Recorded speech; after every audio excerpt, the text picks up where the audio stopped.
अपने हाथों को उठाओ। सबसे पहले हम प्रार्थना करेंगे फिर से इंडियंस के लिए जो फॉरेन्स में रहते हैं। आपने वो दर्शन सुना था जो मैंने आपको बताया था। वो दर्शन नहीं था, वो सपना था। मैं कम सपने देखता हूँ, मतलब रोज मेरे को सपना नहीं आता, लेकिन जब मेरे को सपना आता है वो बहुत ही क्लियर कट होता है। और ये ग्रेस कुछ सालों से मेरी लाइफ के ऊपर है। और मैंने आपको बताया था कि मैं एक सपना देख रहा हूँ कि जो इंडियंस हैं वो एक ग्राउंड के पास खड़े हैं और उनको एम्बैरेसमेंट का सामना करना पड़ रहा है। 31 से पहले, 31 के करीब मेरे को ये सपना आया था। मैंने आपको बताया भी था। ये 2024 में लास्ट में मेरे को सपना आया था, मेरे को इतना याद है अच्छी तरह से। और जब 3 जनवरी को क्रिकेट मैच चल रहा था इंडिया ऑस्ट्रेलिया का, उसमें वो सपना पूरा हुआ। किसी भी दूसरे देश के लोगों का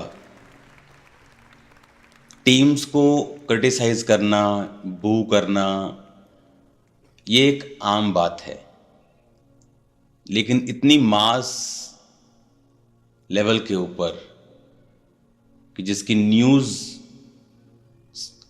चैनल्स को न्यूज़ लगानी पड़ जाए,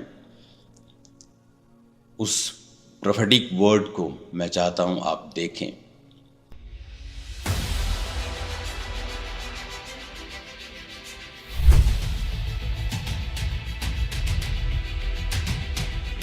एक सपना मैंने देखा कि जो ऑस्ट्रेलिया में रह रहे इंडियन लोग हैं उन्हें एम्बैरेसमेंट का सामना करना पड़ रहा है। जैसे कि परमेश्वर के वचन आमोस की किताब 3 अध्याय उसकी 7 आयत में लिखा है, इसी प्रकार से प्रभु यहोवा अपने दास भविष्यद्वक्ताओं पर अपना मर्म यानी अपने भेद बिना प्रकट किए कुछ भी ना करेगा। अपने हाथों को उठाओ।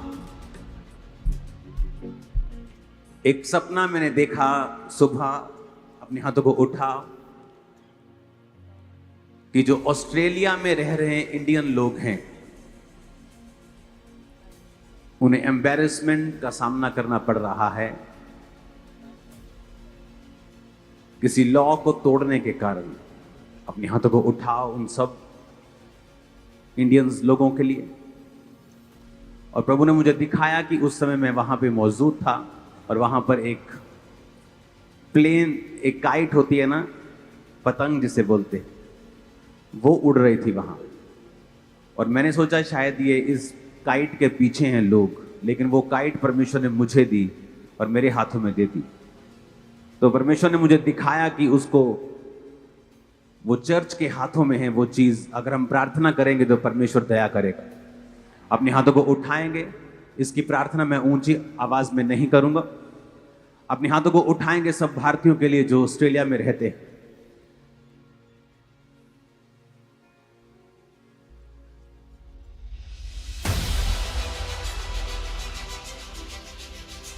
ऑस्ट्रेलिया में होने वाली इन बातों के बारे में पहले से ही परमेश्वर ने अपने दास प्रेरित अंकुर यूसुफ नुर्रा जी को इन बातों के बारे में बताया। और कुछ ही दिनों के बाद हमने देखा कि ऑस्ट्रेलिया में रह रहे भारतीय लोगों को बहुत बड़ी एम्बैरेसमेंट का सामना करना पड़ा।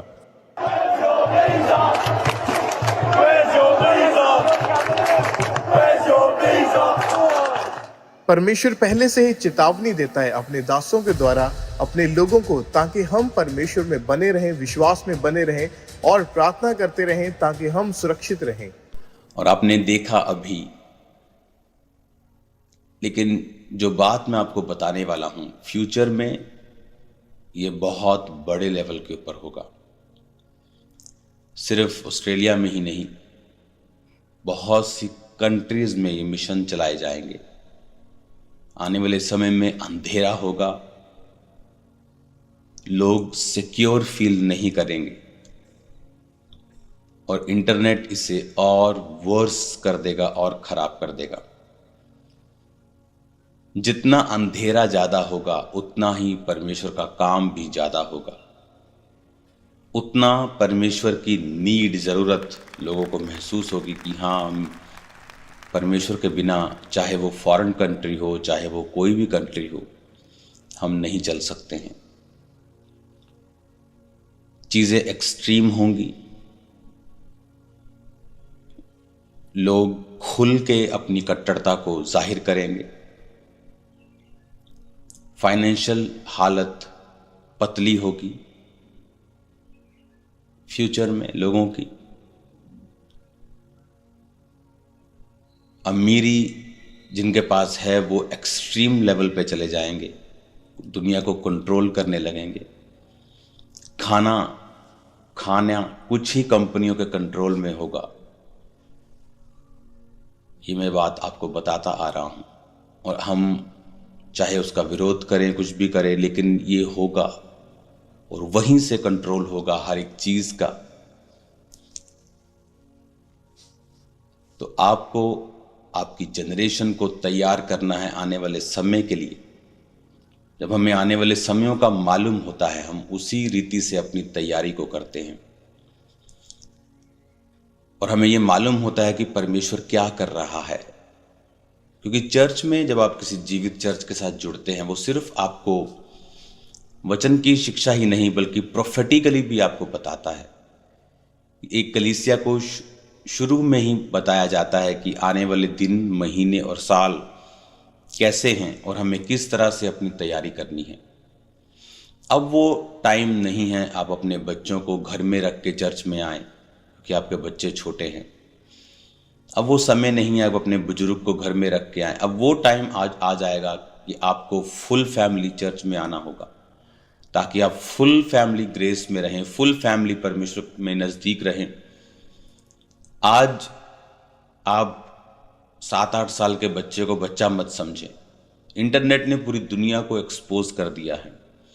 जो मैच्योरिटी 15, 16, 17, 18 में लोगों को नहीं आती थी, वो आज 8-10 साल का बच्चा सब समझने लगा है। वो इंटरनेट ने पॉसिबल किया है उन लोगों के लिए।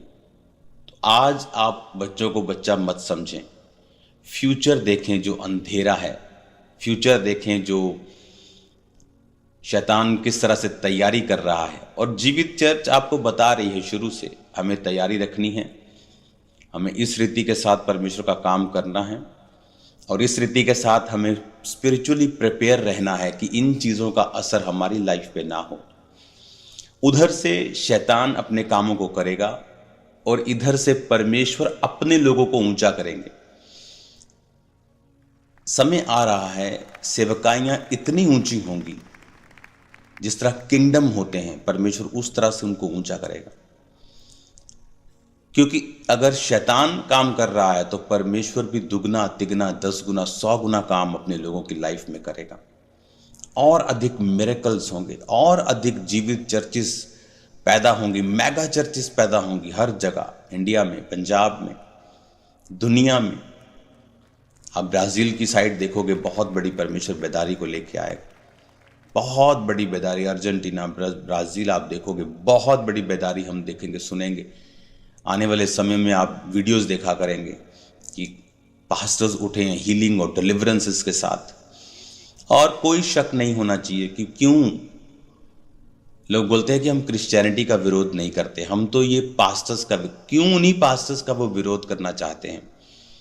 क्योंकि वही तो हैं जो परमेश्वर की सामर्थ्य का प्रकटीकरण कर रहे हैं, वही तो हैं जो परमेश्वर को दिखा रहे हैं, वही तो हैं जो परमेश्वर के कामों को प्रैक्टिकली दिखा रहे हैं कि वो बातें करने वाला परमेश्वर नहीं, कथा और कहानियां सुनाने वाला परमेश्वर नहीं, वो सच का, जीवता और आज का, नाव का परमेश्वर है। तो वही तो, इसीलिए तो आप देखेंगे कि उन लोगों का विरोध होता है जो लोग परमेश्वर के कामों का प्रकटीकरण करते हैं। आज ये हमें समझने की ज़रूरत है। आपने देखा, अगर आप मेरी मिनिस्ट्री को 13-14 साल पहले अगर देखेंगे तो आप देखेंगे कि मैंने बहुत डेमोन्स्ट्रेशंस में करता था पावर की, कि 500 लोग गिर रहे हैं, 100 लोग गिर रहे हैं। अभी मैं वो क्यों नहीं करता हूं? क्योंकि लोग उससे आपको जज करते हैं। डेमोन्स्ट्रेशन अब पहले से भी ज़्यादा है, पावर पहले से भी, अनॉइंटिंग तो पहले से भी ज़्यादा है, लेकिन मैं आत्मा के कामों को रोकता भी नहीं होगा। किसी पे आत्मा उतरता है, वो गिरता है, उसे रोका भी नहीं जाता, लेकिन मैं समझ बूझ के इन चीज़ों को कंट्रोल में रखता हूँ, क्योंकि उन चीज़ों का वो विरोध आप इंटरनेट पे देखते होता है, लेकिन वचन का कोई भी विरोध नहीं कर सकता। एक जेन्युइन हीलिंग का कोई भी विरोध नहीं कर सकता। उन चीज़ों का वो विरोध कभी नहीं कर सकते, कभी भी उनका मजाक नहीं बना सकते, क्योंकि उन चीज़ों में तो सच्चाई जाहिर होगी। इसीलिए मैं कहता हूं कि हमें बहुत बुद्धि से चलना होता है।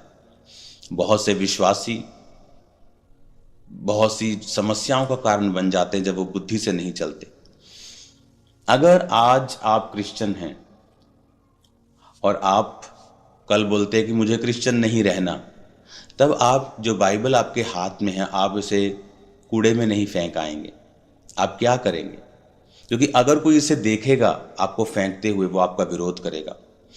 अगर आपको नहीं पढ़ना है, आप किसी क्रिश्चियन को दे दें या आप चर्च में दे दें। उसी तरह से जिस भी धर्म को आपको नहीं मानना है, आपको उसको फेंकना नहीं है, ताकि दूसरे लोगों को विरोध करने का एक कारण मिले। आप जो लोग उन्हें मानते हैं आप उन्हें दे सकते हैं, आप वहाँ के धार्मिक स्थानों में दे सकते हैं। तो ये चीज़ें लोगों को पता नहीं है, विश्वासियों को नहीं पता, इसीलिए वो विरोध का कारण बन जाते हैं। पास्टर्स को नहीं पता काम कैसे करना है। एक एक जन के ऊपर प्रार्थना करने से, उन्हें हिलाने से बेटर ये है कि आप सामर्थी प्रीच करें और सामर्थी हीलिंग्स करें। वो बुरी चीज़ नहीं है, आत्मा का प्रकटीकरण करना बुरा नहीं है, लेकिन हमें ये देखना है कि सिचुएशन क्या है। हालेलुया। इसीलिए तो परमेश्वर ने कुछ चीज़ों को कहा कि सांपों की तरह हमें बुद्धिमान रहना है। जब हम सांपों की तरह बुद्धिमान रहेंगे और कबूतरों के समान, उसने कहा, भोले रहना है। तो ये चीज़ें परमेश्वर हमें सिखाता है, क्योंकि एक प्रेरित होने के नाते, एक अपॉस्टलिक मिनिस्ट्री होने के नाते मैं ये आपको बता सकता हूँ कि हमें किस रीति के साथ परमेश्वर के सुसमाचार को आगे लेके जाना है।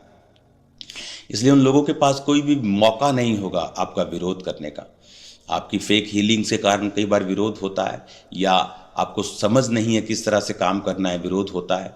अच्छी चीज़ों का विरोध हो, कोई प्रॉब्लम नहीं, कोई फ़र्क नहीं, उससे सुसमाचार बढ़ता ही है। लेकिन हमें ये देखना है कि कहाँ हम इसको मैनेज कर सकते हैं और कहाँ से हम परमेश्वर का काम इफ़ेक्टिव कर सकते हैं और शैतान के काम को ख़त्म कर सकते हैं। हालेलुया।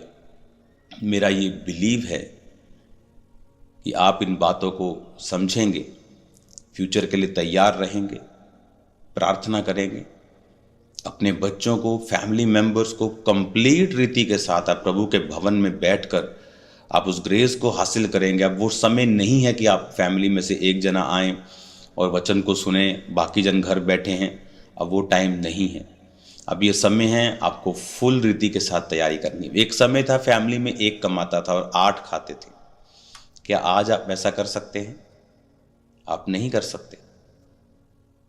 बहुत मुश्किल है आज की फैमिली में एक जन कमाए और बाकी जन खाएं। आज कोई ना कोई कुछ ना कुछ काम करता है फैमिली मेंबर, तभी चलता है। उसी तरह से वो समय नहीं है अब